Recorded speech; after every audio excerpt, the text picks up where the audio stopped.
The stars had never seemed so cold to Admiral Yuna Park.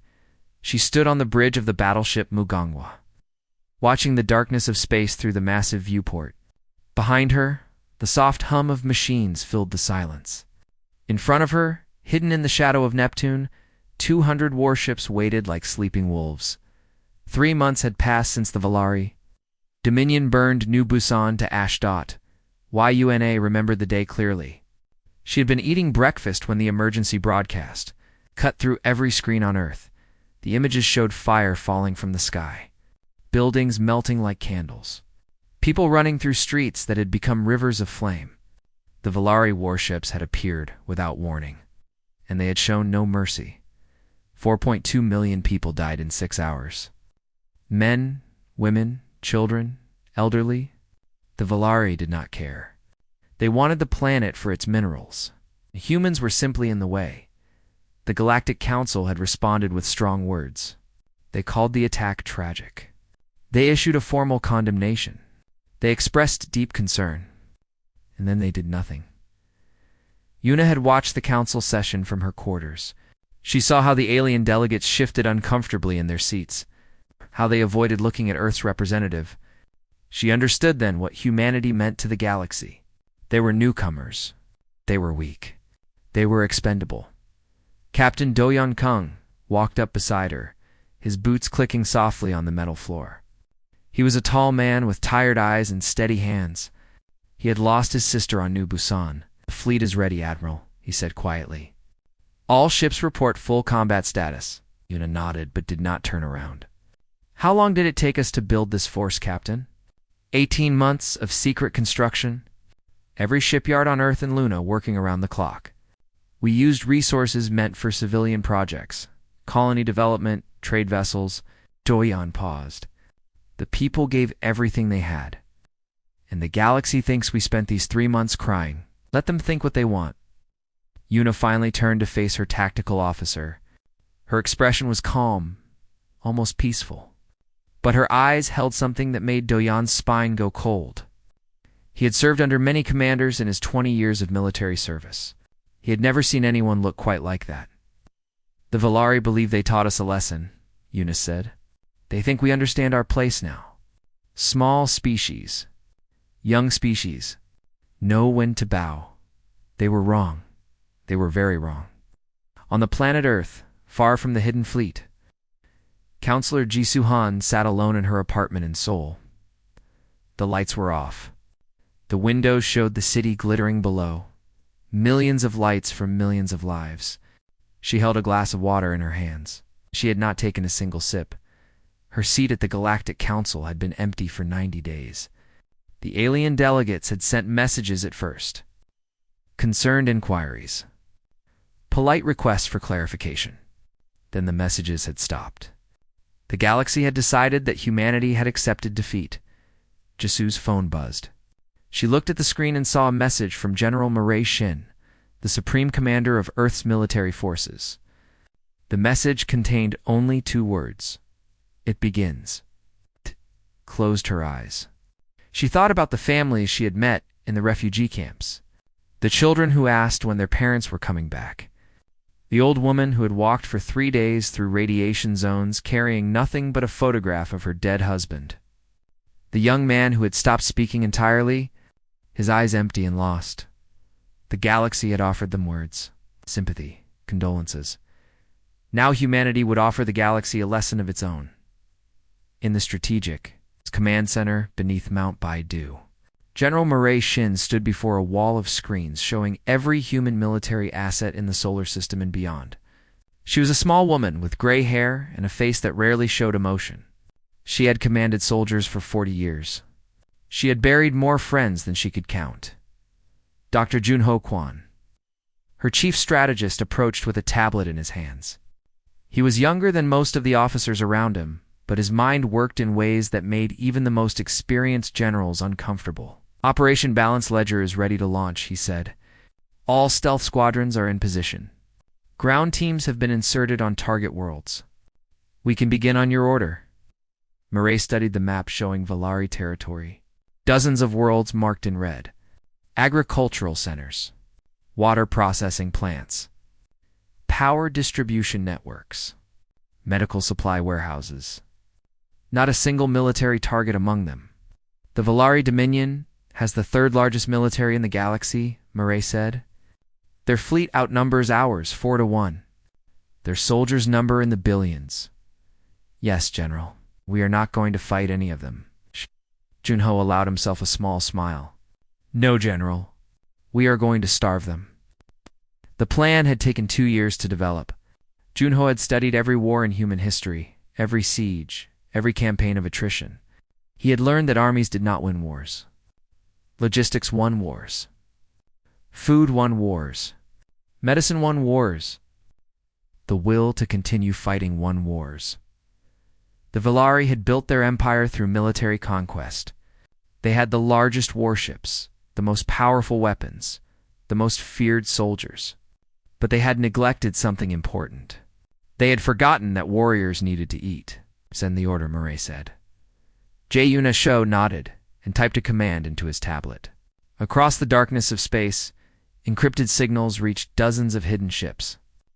Pilots who had trained for this moment for over a year received their instructions. Ground teams checked their equipment one final time. On the bridge of the Mugangwa, Admiral Yuna Park received confirmation that Operation Balanced Ledger was beginning. She turned to Captain Doyon Kang and spoke in a voice that carried across the entire bridge. The Valari Dominion believes they understand humanity. They think we are soft because we prefer peace. They think we are weak because we value life. They think we will forgive because we have short memories. She paused, and when she spoke again, her voice was ice. They are about to learn how wrong they are. The first human stealth ship dropped out of faster-than-light travel in the atmosphere of Thesser Prime, a Valari agricultural world that produced enough grain to feed 3 billion people. The pilot, Lieutenant Hejin Cho, checked her targeting systems and armed her payload. Below her, millions of Valari civilians went about their daily lives, completely unaware that the universe was about to change forever. Haijin thought about New Busan. She thought about the 4.2 million dead. She thought about the Galactic Council's worthless condemnation. Then she pressed the button, and humanity's revenge began. The grain silos of the Supreme burned like funeral pyres against the night sky. Lieutenant Haijincho watched the flames spread from her cockpit as her stealth ship climbed back toward orbit. Below her, alarms screamed across the planet's surface. Emergency vehicles rushed toward fires they could not hope to contain. Haijin felt nothing. She had expected to feel something. Guilt, perhaps, or satisfaction. But there was only emptiness, cold and vast like the space around her. Her communication system crackled. Shadow Leader, this is Shadow 3. Irrigation network destroyed. Moving to extraction point. Shadow 4 here. Seed storage facilities eliminated. No enemy contact. Shadow 7. Biological dispersal complete. Soil contamination confirmed. One by one, her squadron reported success. 12 pilots. 12 targets. 12 perfect strikes. The agricultural infrastructure that had fed billions of Valari citizens for generations was now ash and poison. Hajin keyed her communicator. All shadow units returned to rally point. Good work. She guided her ship toward the dark side of the planet's moon, where a carrier waited to collect them. As she flew, she allowed herself to think about her brother. Minjin had been a teacher on New Busan. He taught mathematics to children who would never grow up. His body was never found. The Valari had not thought about Minjin. When they pressed the button to launch their orbital bombardment, they had not thought about any of the 4.2 million people they murdered. Haijin would return the favor. On the surface of Thesser Prime, Governor Meltos stood in the command center of the capital city, watching his world die on dozens of screens. He was an old Valari, his scales faded with age, his eyes wide with disbelief. How? He whispered. How did they get past our sensors? His military advisor, a younger officer named Keltrix, shook his head. We do not know, Governor. The human ships appeared inside our atmosphere. They bypassed every orbital defense, every detection grid. It should be impossible. Impossible. Meltos laughed bitterly. Tell that to the 3 billion people who will starve in 6 months. He turned away from the screens and tried to contact the Volari Dominion's Central Command. The communication took several minutes to connect. When it did, the face of Admiral Zethros appeared, looking annoyed. Governor Meltos? I am rather busy. There have been attacks on several... Meltos interrupted. How many? Admiral Zethros paused. His expression shifted from annoyance to something darker. 14 agricultural worlds, all hit within the same hour. No military installations targeted. Only civilian infrastructure. Meltos felt his legs weaken. 14 worlds, enough food production to feed a quarter of the Dominion's population. Gone in a single coordinated strike, the humans, he said. This is their response. We are aware.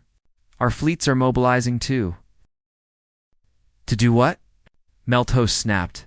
The humans are already gone. They struck and disappeared like ghosts.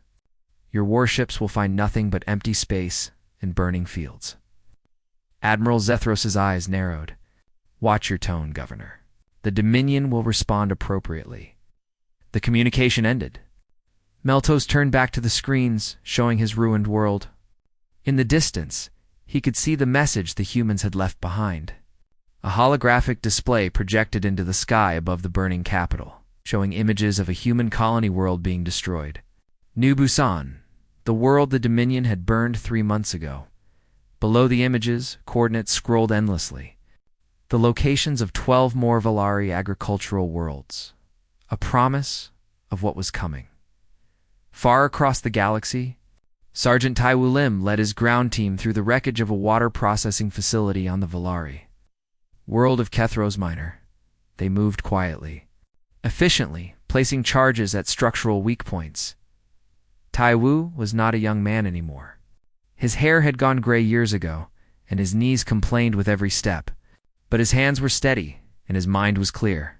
He had been a soldier for 30 years. He had fought in border conflicts, peacekeeping operations, one very ugly incident on Mars that nobody talked about anymore. This was different. This was not war. This was punishment. Charges set, his second in command reported. A woman named Yunji, half his age and twice as fast, ready for detonation. Taiwu nodded and led his team toward the extraction point. Behind them, the water processing facility exploded in a cascade of fire and twisted metal. Without it, 300 million Volari would have no clean drinking water within a week. Some would die. Many would die. Taiwu accepted this. He had made peace with it months ago. When he saw the footage from New Busan, when he watched children burning in the streets, while alien delegates expressed their deep concern, the Galactic Council had taught humanity an important lesson. Nobody was coming to save them. Nobody would protect them. If they wanted justice, they would have to take it themselves, and humanity had always been very good at taking things on Earth. Dr. Junho Kwan monitored the operation from the Strategic Command Center. His screen showed real-time updates from dozens of teams across Volari territory. Every target hit. Every objective achieved. Losses minimal. General Narration stood beside him, her face unreadable. Casualty projections, she asked. Current estimates suggest approximately 50,000 Volari deaths from immediate effects. Secondary casualties from starvation, disease, and civil unrest will climb into the millions over the coming months. Junho paused. Our operational losses are 11 personnel. 7 pilots lost to mechanical failure during atmospheric insertion. 4 ground operators killed in an unexpected patrol encounter. Murray nodded slowly. Continue monitoring. I want updated projections every 6 hours. Yes, General. She turned to leave, then stopped. Junho, do you believe what we are doing is right? The question surprised him. General Shin never asked about morality. She asked about tactics, logistics, outcomes. Never right and wrong. Junho considered his answer carefully. I believe the Volari Dominion killed 4.2 million of our people without provocation or consequence. I believe the Galactic Council demonstrated that no external power will protect humanity from aggression. I believe we are showing the galaxy that attacking Earth carries a price. He met her eyes. Whether it is right, I do not know. But I believe it is necessary. Mireille studied him for a long moment. Then she nodded once and walked away. Across the Galactic Council's communication networks, reports began flooding in. Confused, terrified messages from Volari colonies. Agricultural worlds burning. Water supplies contaminated. Power grids failing. No military targets touched. No enemy fleets engaged. The alien delegates watched their screens with growing horror. This was not warfare as they understood it. This was not invasion or conquest. This was something else entirely. The humans were not trying to defeat the Volari military. They were trying to destroy Volari civilization. And they were succeeding in her apartment in Seoul. Counselor Jisoo Han received the operation reports and reviewed them in silence. Tomorrow, she would return to the Galactic Council for the first time in 3 months. She would face the delegates who had abandoned humanity. She would explain in simple terms they could understand exactly what was happening. She practiced her speech in front of the mirror. Her face was calm. Her voice was steady. But her hands shook with something. That might have been rage or grief or both. Galaxy had wanted humanity to learn its place. Now, humanity would teach the galaxy a lesson it would never forget. The Galactic Council chamber fell silent when Counselor Jisoo Han walked through the doors. She moved slowly, deliberately, her footsteps echoing off the marble floors. She wore simple black clothing, the traditional Korean color of mourning. Her face showed nothing. For 93 days, her seat had remained empty. For 93 days, the galaxy had assumed humanity was broken. High Arbiter, the Sillin, watched her approach from his elevated platform at the center of the chamber. He was Rethorin, a species known for their calm demeanor and careful words, but even he could not hide his unease.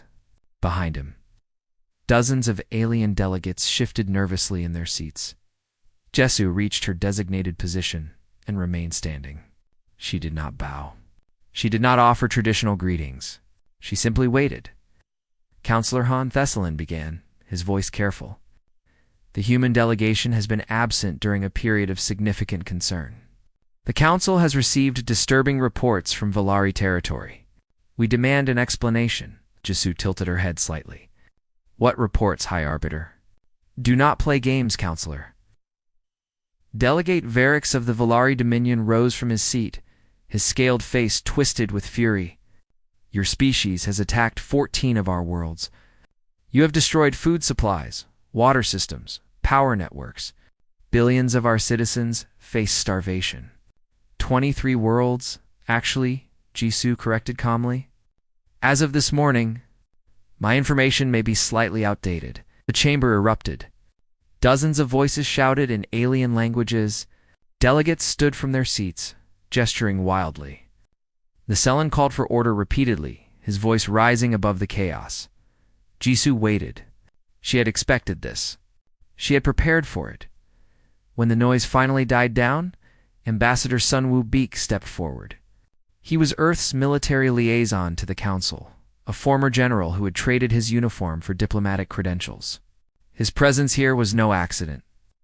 The Galactic Council seems confused about the nature of current events, Sunwoo said. His voice was calm, professional.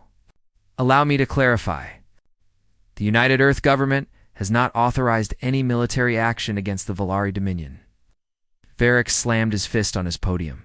Lies, human ships attacked our worlds. Human soldiers destroyed our infrastructure. We have censored data, debris analysis, captured equipment. Those were not military operations, Sunwoo interrupted. Earth's military doctrine defines warfare as engagements between armed forces. What the Volari Dominion is experiencing does not meet this definition. The Salon leaned forward. Then what would you call it, Ambassador? Sunwoo glanced at Jisoo, who nodded slightly. He turned back to face the chamber. Debt collection. The silence that followed was absolute. Even the environmental systems seemed to pause, as if the station itself was holding its breath. Jisoo stepped forward. She activated her personal display unit, and a holographic image appeared above her position. The image showed a city burning, buildings collapsing, people running through streets filled with fire and smoke. New Busan, she said quietly. 3 months ago, the Valari Dominion conducted an unprovoked orbital bombardment of this human colony world. The attack lasted 6 hours. When it ended, 4.2 million human civilians were dead.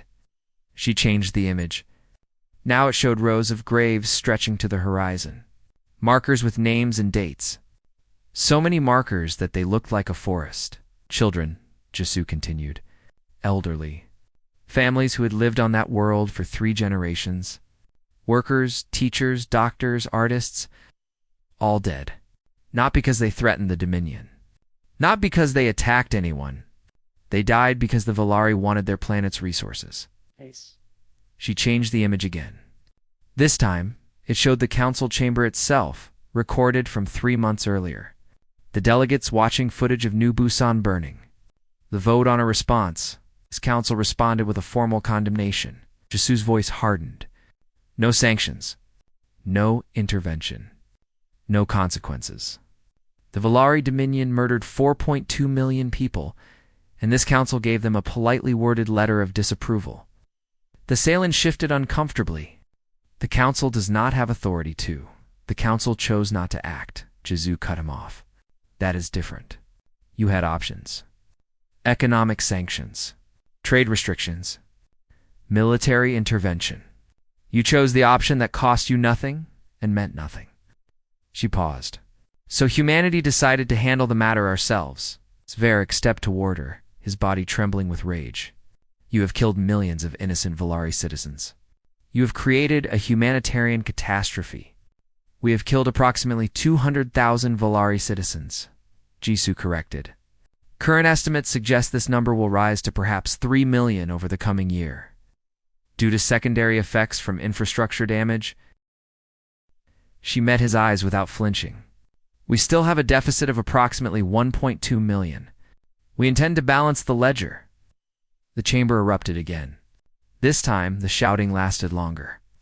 Some delegates demanded immediate military action against Earth. Others called for emergency negotiations. A few sat in stunned silence, unable to process what they were hearing. Through it all, Jisoo remained still. She watched the chaos with the patience of someone who had spent months preparing for this moment. When Desalen finally restored order, his voice was strained. Counselor Han, you must understand that the Council cannot condone these actions. The targeting of civilian populations, regardless of provocation, violates fundamental principles of principles. Jisoo laughed softly. It was not a pleasant sound. High Arbiter, this council abandoned its principles when it refused to act against the Valari Dominion. You demonstrated that principles only apply to species strong enough to enforce them. She spread her hands. Earth has learned this lesson. We are now enforcing our own principles. Is that what principles are those? The Scylla asked. Simple ones. Jisoo's expression hardened. If you kill our people, we will kill yours. If you destroy our worlds, we will destroy yours. If you make us suffer, we will make you suffer tenfold. She paused. The mathematics are not complicated. Even children can understand them. Ferrex turned to Thessalon desperately. High Arbiter, the Dominion formally requests Council military intervention. The humans must be stopped before... Before what? Ambassador Sun Wu interrupted. Before we complete our debt collection? Before we balance the ledger. He shook his head. The Council did not intervene when the Valari burned New Busan. Why should we expect intervention now? No one answered. The truth hung in the air like poison gas. The Council would not act. They had not acted when humanity was the victim. They would not act when humanity was the aggressor. Because acting meant risk. Acting meant consequences.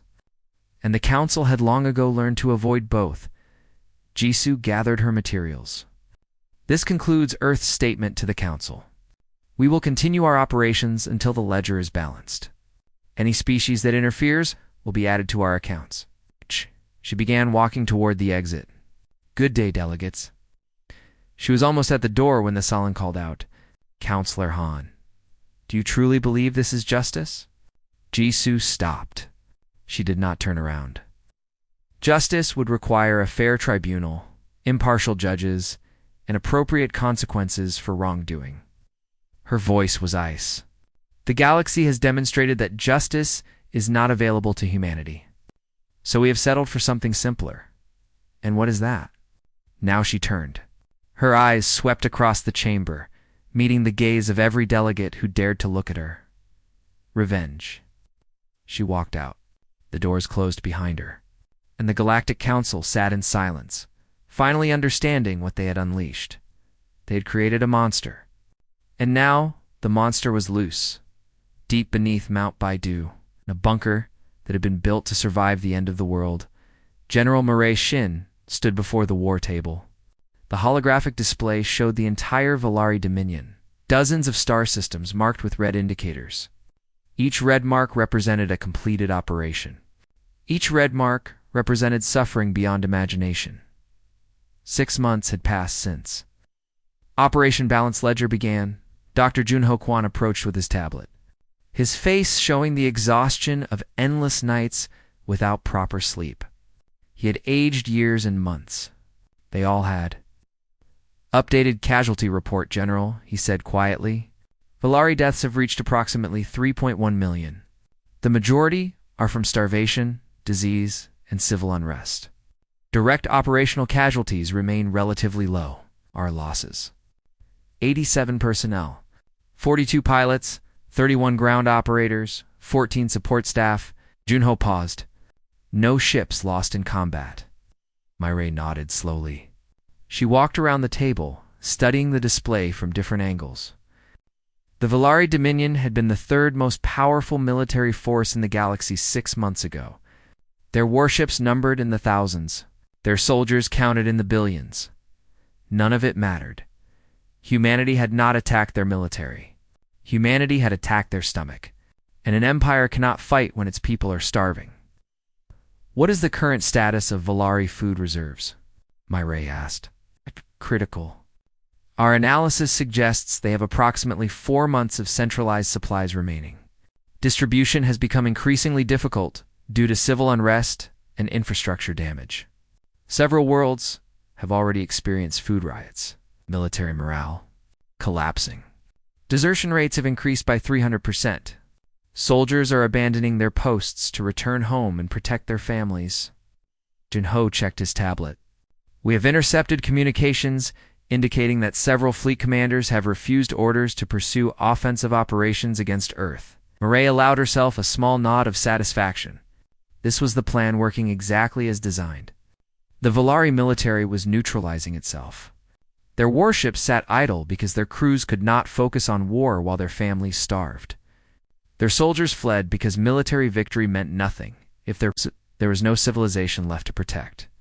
On the other side of the galaxy, Crown Prince Velthus stood in the imperial palace of the Valari homeworld, watching his empire die on 1,000 screens.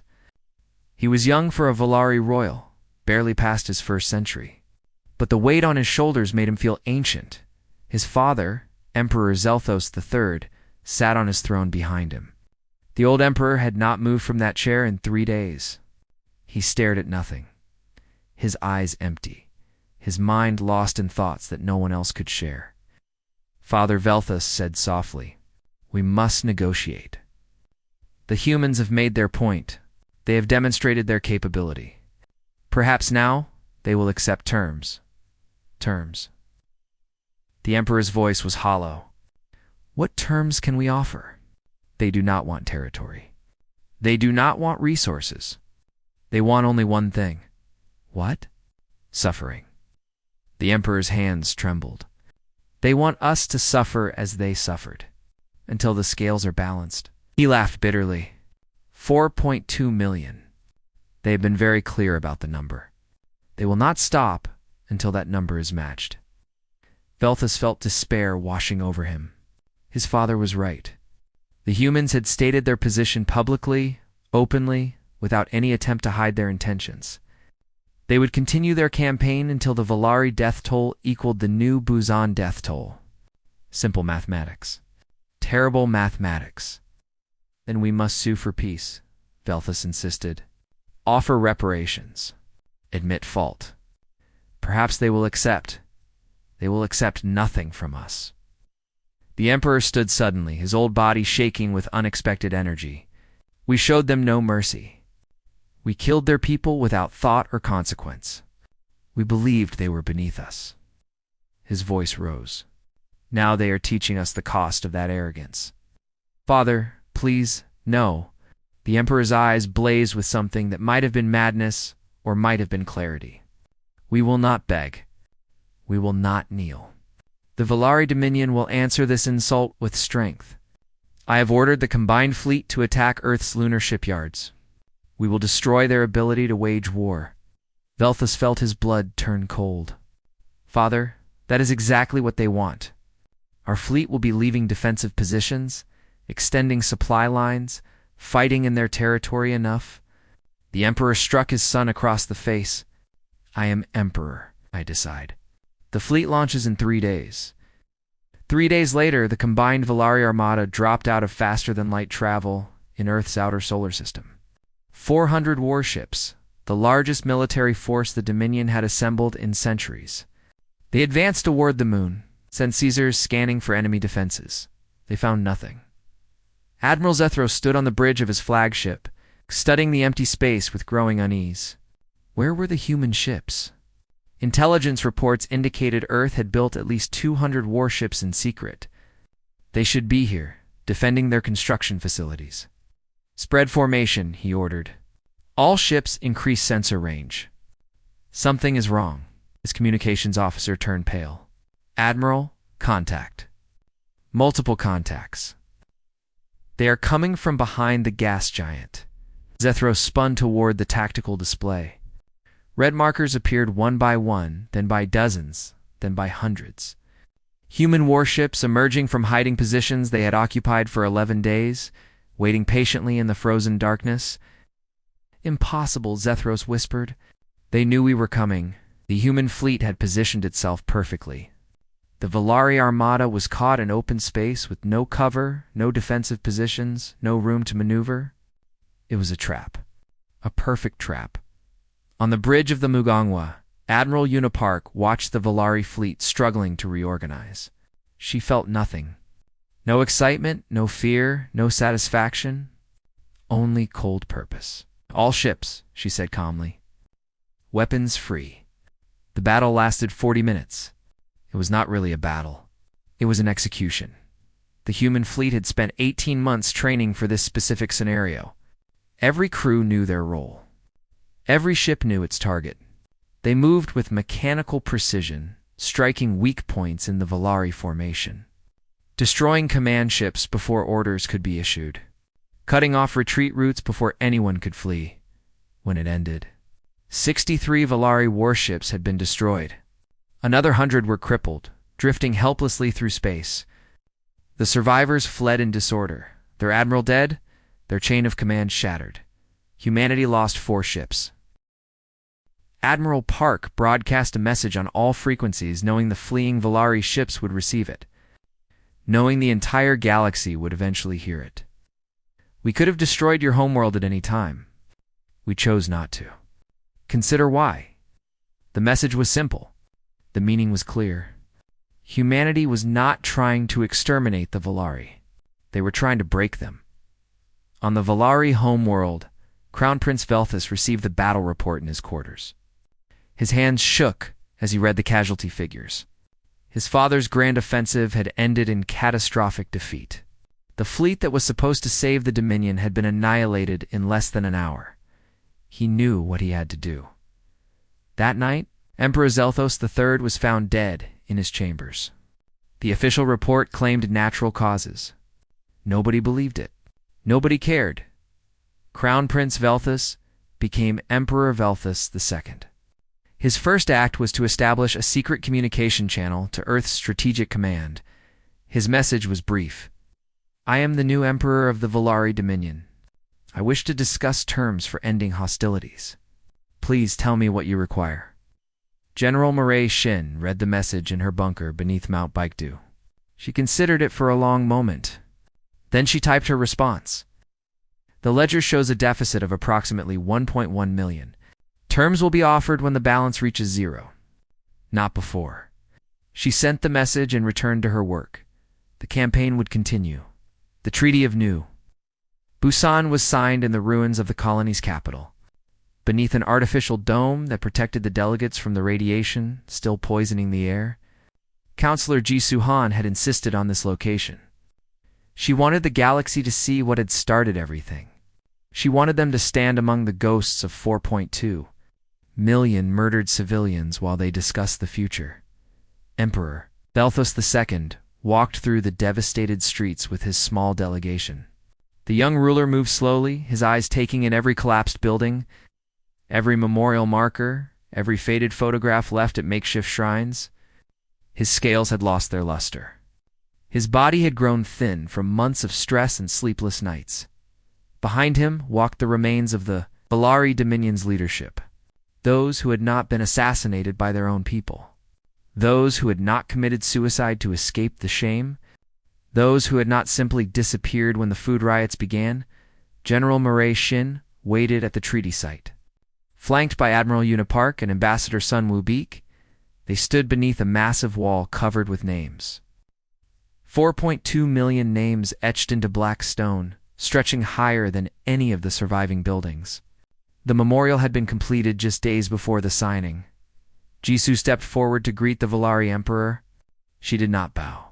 She did not offer her hand. She simply waited. Velthos lowered himself to his knees. His delegation followed. They remained there, heads bowed, in the traditional Valari position of absolute surrender. "I come to accept responsibility for the crimes of my father and my empire," Velthos said. His voice echoed in the stillness.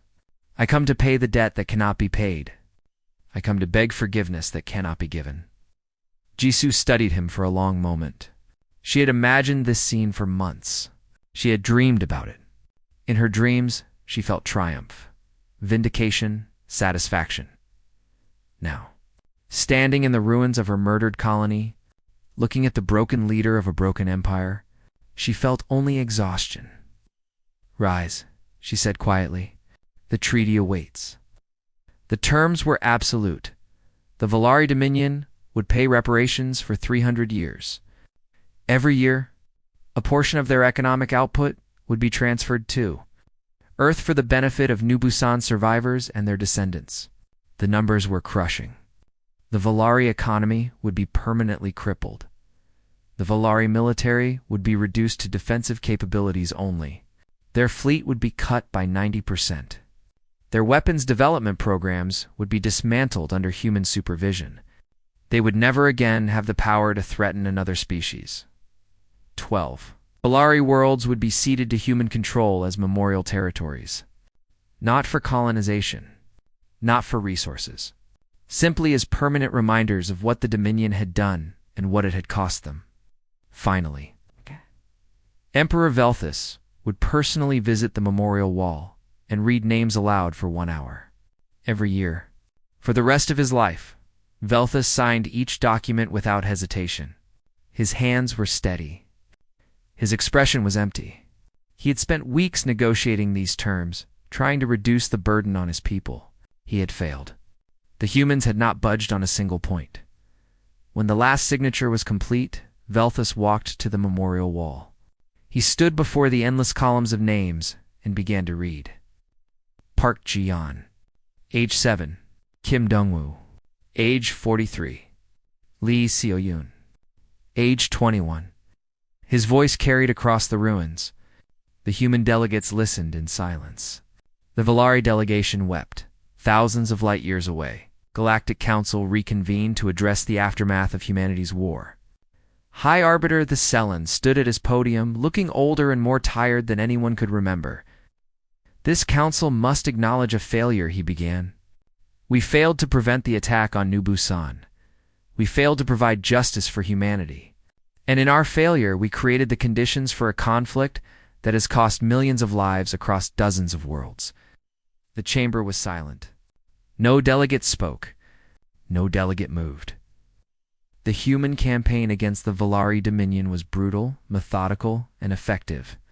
They did not seek military victory. They did not seek territorial expansion. They sought only one thing: to inflict suffering equal to the suffering they had experienced.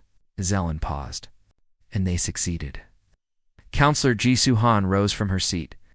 The delegates who had once dismissed humanity as weak and insignificant now watched her with barely concealed fear. For 2 centuries, humanity tried to join your civilization peacefully, Jisoo said. Her voice was calm, but carried clearly through the chamber. We traded fairly. We honored treaties. We asked only to be treated as equals. When we were attacked, we looked to this council for justice. You offered words. Only words. She stepped toward the central podium. Every eye followed her. So we taught the galaxy a lesson that should never need repeating.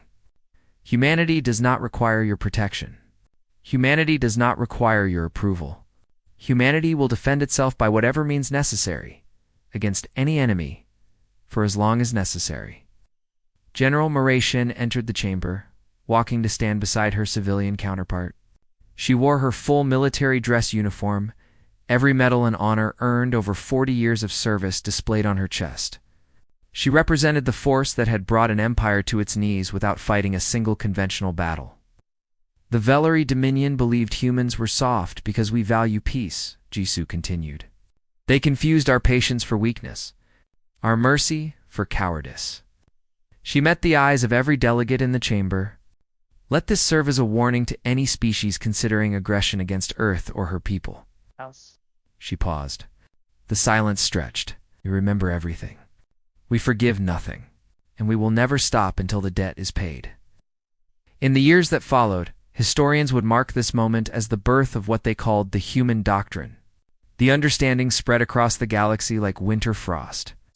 Settling into the foundations of every empire and alliance, humanity was not the most technologically advanced species. They did not have the largest fleets or the most ancient civilizations. Their territory was modest. Their population was small compared to the great powers of the galaxy, but they possessed something that no other species could match: patience. Humanity could wait for generations, planning and preparing, never forgetting a wrong done to them. Unity. When humanity was threatened, they put aside their internal conflicts and stood together. The attack on New Busan had united Earth in a way that nothing else could have. Ruthlessness. Humanity did not fight wars the way other species did. They did not seek glory or honor or noble victory. They sought only to make their enemies suffer until the suffering stopped being worthwhile. The Valari Dominion had learned this lesson at the cost of their empire. They would spend centuries paying for their mistake. Their children and grandchildren would grow up in poverty because of decisions made by leaders long dead. Other species took note. In the imperial courts and council chambers across 1,000 worlds, military planners revised their strategic assessments. Economic advisors calculated the cost of human retaliation. Politicians quietly removed anti-human rhetoric from their speeches. Nobody wanted to be next. Admiral Unipark retired from military service 1 year after the treaty signing. She returned to Korea and bought a small house in the mountains, far from the cities and the crowds. She spent her days reading poetry and tending a garden. Sometimes, late at night, she would sit on her porch and look up at the stars. She would think about the fleet she had commanded, the battles she had won, the lives she had taken, and the lives she had lost. She did not feel guilty. She did not feel proud. She felt only a deep, quiet exhaustion that never quite went away. Dr. Junho Kwan continued his work at Strategic Command, developing plans for threats that might never materialize. He became the foremost human expert on asymmetric warfare, writing papers that were studied in military academies across Earth and beyond. He never married. He said he did not have time. Counselor Jisoo Han remained Earth's representative to the Galactic Council for another 20 years. She became the most feared diplomat in the galaxy, not because she threatened or bullied, but because everyone knew what she represented. Everyone knew what humanity was capable of on the anniversary of New Busan's destruction. Every human colony observed a moment of silence. Children learned the names of the dead in school. Families lit candles and spoke of relatives they had never met. And somewhere in the vastness of space, the other species of the galaxy watched and remembered. They had many dangerous species among them. Predators with natural weapons. Hive minds with billions of bodies. Ancient races with technology beyond comprehension, but only one. Species made empires kneel. Only one species. Turned patience into a weapon more devastating than any fleet. Only one species had looked at the cold mathematics of revenge and said, "We accept these terms." Humanity had arrived on the galactic stage quietly, peacefully, hoping to be friends. Now the galaxy knew better. Now the galaxy knew to be afraid.